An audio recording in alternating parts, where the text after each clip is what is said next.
حضور فرماتے ہیں، رب فرماتا ہے سورۃ فاتحہ آدھی میری ہے آدھی میرے بندے کی ہے۔ جب اس نے کہا الحمدللہ رب العالمین الرحمن الرحیم مالک یوم الدین ایاک نعبد و ایاک نستعین، جب یہاں تک وہ لفظ کہتا ہے تو یہ حصہ میرا تھا۔ اس نے اپنے رب کی تعریف کی، اور جب کہا نا اس نے اہدنا الصراط المستقیم، اب بندے نے التجائیں شروع کر دی۔ اس نے کہا کہ مالک بھی تو ہے، رحمان بھی تو ہے، رحیم بھی تو ہے، عبادت بھی تیری کرتے ہیں تو مدد بھی تو تجھی سے مانگنی ہے نا، اب مہربانی فرمانا اہدنا الصراط المستقیم، ہمیں سیدھا راستہ دکھا دے،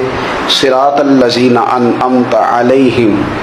ان لوگوں کا راستہ دکھانا جن پر تو نے انعام کیا ہے، غیر المغضوب علیہم ولا الضالین، ان کے راستے پہ نہ چلانا جن پر تیرا غضب ہوا، جو گمراہ ہو گئے ان کے راستے۔ تو نماز میں جب ترجمے پر آپ کا غور ہوتا ہے تو آپ کا تو دل خود بخود لگ جاتا ہے۔